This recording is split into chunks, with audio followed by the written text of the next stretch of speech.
எல்லோருக்கும் வணக்கம். சிலுவை தியானமும் ஜெபமும் அப்படிங்கிற தலைப்புல இன்னைக்கு பாவ மன்னிப்பை குறித்து நாம தியானிக்க போறோம். பாவ மன்னிப்பு.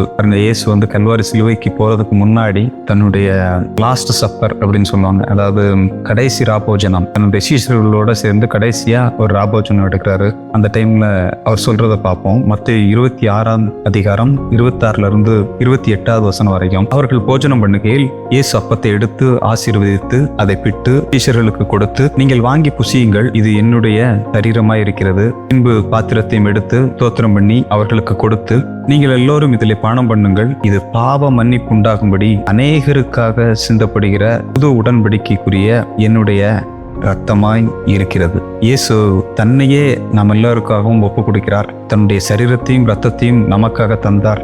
சிலுவையில் தன்னையே தருகிறார். அதை சீஷர்களுக்கு விலக்கி கூறுறதுக்காக என்ன செய்யறாரு?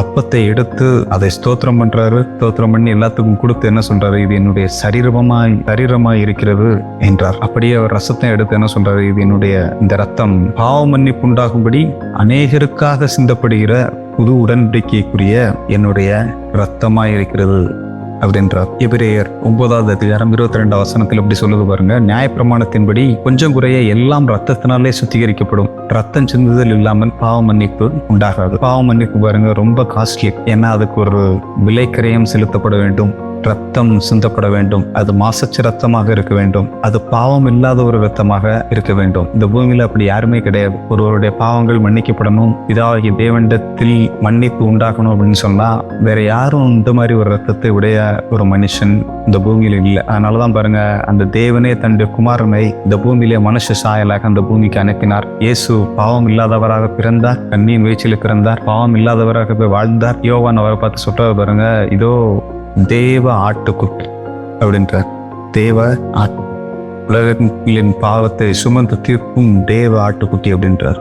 இயேசுதான் தேவ ஆட்டுக்குட்டி. அவருடைய ரத்தம் சிந்துதல் இல்லாமல் பாவ மன்னிப்பு இல்லை. அதனாலதான் சொல்றாரு, அவருடைய சரீரத்தையும் கொடுக்கிறாரு, அவருடைய ரத்தத்தையும் அவர் கொடுக்கிறாரு பாருங்க. அவரை போல குற்றமற்றவர் இல்லை, அவரை போல நல்லவர் இல்லை, அவரை போல மக்கள் மீது கரிசனை உள்ளவர்கள் யாருமே இல்லை. அதனால என்ன பண்றாரு? தன்னுடைய சரீரத்தையும் தன்னுடைய ரத்தத்தையும் கல்வாரி சிலுவையிலே நமக்காக அடிக்கப்படும்படிக்கு அவர் ஒப்பு கொடுக்கிறார். அதுல சொல்லப்பட்டிருக்கிறது பாருங்க, புதிய உடன்படிக்கைக்குரிய ரத்தம். புதிய உடன்படிக்கை என்றால் என்ன அப்படின்னு சொல்லி பார்க்கும்போது, அது ஒரு கவனம், ஒரு ப்ராமிஸ் அப்படின்னு சொல்லலாம். ப்ராமிஸ் அப்படின்னா என்ன? 2 பேர் சேர்றாங்க, நான் உனக்கு இதெல்லாம் செய்வேன் அப்படின்னு சொல்றாங்க. இன்னொருத்தர் நான் உனக்கு என்னென்னலாம் செய்வேன் அப்படின்னு சொல்றாங்க. அதான் ஒரு ப்ராமிஸ் பாருங்க. இந்த ப்ராமிஸுக்கு எது உறுதியா இருக்குதுன்னு பார்த்தா ரத்தம் தான் உறுதியா இருக்குது. இந்த ரத்தத்தின் மூலமாக தான் ஒரு உடன்படிக்கையை பழைய ஏற்பாட்டிலையும் சரி புதிய ஏற்பாட்டிலையும் சரி ஏற்படுத்த முடியும். புதிய ஏற்பாட்டுல இயேசுவின் மூலமாய் இந்த கல்வாரி சிலுவை எப்படி சொல்லப்பட்டிருக்கு? அது வந்து புதிய உடன்படிக்கைக்குரிய ரத்தம். இது யார் சொல்றா? இயேசுதான் சொல்றார். அநேகருக்கு பாவ மன்னிப்பை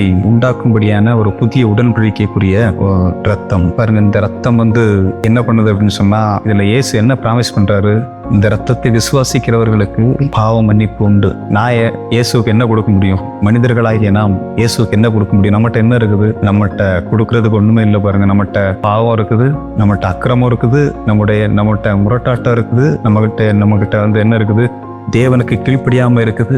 இதுதான் நம்மகிட்ட இருக்குது பாருங்க. இதை நம்ம என்ன பண்றோம்? இந்த ரத்தத்தை விசுவாசிப்பதன் மூலமாக இதெல்லாம் இயேசுவிடத்தில் கொடுக்கிறோம். இயேசு என்ன பண்றாரு? அவருடைய நீதியை நமக்கு கொடுக்கிறார், பாவ மன்னிப்பை நமக்கு கொடுக்கிறார் பாருங்க. இது ஒரு பெரிய காரியம். எத்தனையோ பேர் இந்த பூமியில பாருங்க பாவத்தை வச்சு போராடிக்கிட்டே இருக்கிறாங்க டெய்லி. எனக்கு இந்த பாவத்திலிருந்து விடுதலை இல்லை, எனக்கு அந்த பாவத்திலிருந்து விடுதலை இல்லை, எனக்கு மெய்யான தேவனை தெரியல பாருங்க. அதுதான் இயேசு வந்து கல்வாரி சிலுவையிலே நமக்காக அடிக்கப்பட்டார். அவருடைய ரத்தம் சிந்தப்பட்டது. தேவனிடத்தில் வர வேண்டும் என்றால் எப்படி வர முடியும்? பாவத்தோட நம்ம வர முடியாது. அதனாலதான் என்ன பண்றாரு? இயேசு வந்து கல்வாரி சிலுவையிலே நமக்காக மரிக்கிறார், அவருடைய ரத்தத்தை சிந்துகிறார். இப்ப நமக்கு பாவ மன்னிப்பு அவருடைய ரத்தத்தை நாம் விசுவாசிக்கும் போது நமக்கு உண்டாகுது. அதை நம்பும் போது நமக்கு பாவ மன்னிப்பு உண்டாகுது. நாம் தேவனிடத்தில் சேரும் சாக்கியத்தை நாம் பெற்றிருக்கிறோம். இப்போ பாருங்க, இந்த டைம்ல நிறைய பேர் திங்க் பண்ணலாம், எனக்கு உண்மையான தெய்வத்தை எனக்கு தெரியாது, உண்மையான கடவுள் எனக்கு தெரியாது, நான் என்னுடைய பாவ வாழ்க்கையிலே ரொம்ப நாள் வாழ்ந்துட்டேன், இத்தனை நாள் என்னை கேட்கறதுக்கு யாருமே கிடையாது, என்னுடைய பாவம் எனக்கே அருவருப்பா இருக்குது, இந்த பாவ வாழ்க்கையிலிருந்து நான் வெளியே வரணும், எனக்கு ஒரு புது வாழ்க்கை கிடைக்கணும், எனக்கு இந்த இயேசு என்னுடைய பாவங்களே மன்னிப்பாரா? ஒரு கேள்வி இருக்கலாம் பாருங்க. நான் இப்பொழுது உங்களுக்கு சொல்லுகிறேன், உங்களுடைய பாவங்களையும் மன்னிப்பார். இயேசு உங்களுக்காகவே இந்த பூமிக்கு வந்தார், இரத்தம் சிந்தினார், உங்களுக்காக மரித்தார், உயிரோடு எழுந்தார். இப்பொழுது உங்களுக்காக பிதாவினிடத்தில் பரிந்து பேசுகிறவராய் இருக்கிறார். இவர் இப்பொழுதும் அந்த இரத்தத்தை கொண்டு பிதாவாகிய தேவனிடத்தில் பேசிக் கொண்டிருக்கிறார். அந்த இரத்தம் உங்களுக்காக பேசிக் கொண்டிருக்கிறது. நீங்க எல்லாரும் தைரியமா இயேசுவினிடத்தில் வரலாம். நாம் ஜெபிப்போம். கர்த்தாவே, உம்மை ஸ்தோத்திரிக்கிறோம். கர்த்தாவே, உடைய புதிய உடன்படிக்கைக்குரிய இந்த இரத்தத்திற்காய் ஸ்தோத்திரம். கர்த்தாவே, இதை கேட்கிறவர்கள் கர்த்தாவே, இந்த புதிய உடன்படிக்கையின் இரத்தத்தை, இயேசுவின் இரத்தத்தை விசுவாசித்து கர்த்தாவே உண்மை நோக்கி கூப்பிடட்டும். கர்த்தாவே, நீர் அவர்களுக்கு பாவ மன்னிப்பை கொடுக்கிறபடி நான் உமக்கு ஸ்தோத்திரம்.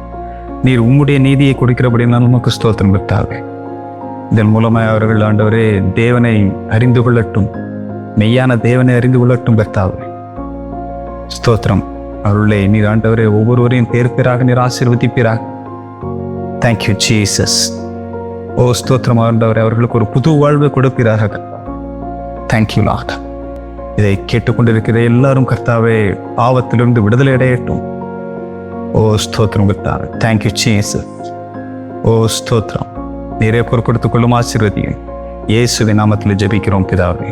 ஆமென்.